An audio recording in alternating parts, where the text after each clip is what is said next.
presented by Radhika Records. Music by Aryan Abhishek.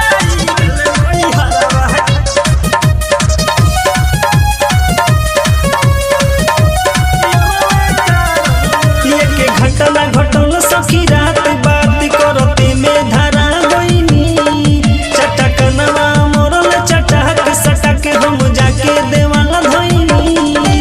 ये घटना घटल सखी रात बात करते में धरा गईनी चटक नवा मोरल चटक सटक हम जाके देवाला धईनी पूछल कोई गो भतारे तोरा बारे ना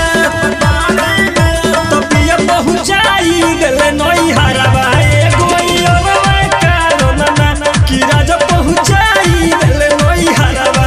गोई अरवा कारण ना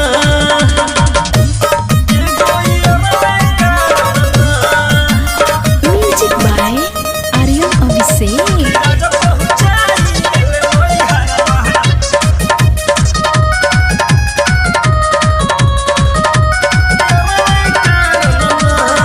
कोई दिन बोरो है ये गो फोन उता कोइले दबे पाओ आके सोया हमारा के धइले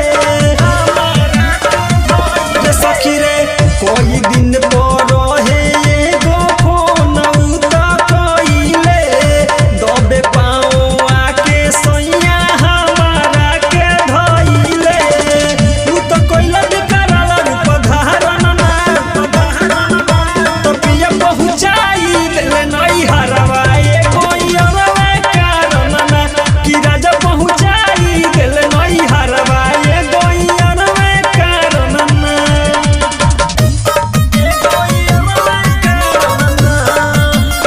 Music by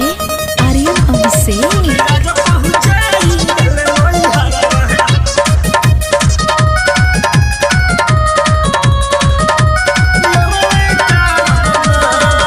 पागोइल बात शादी टूटे के कागार पर कोहे लगले रह जाके नैहर के यार पर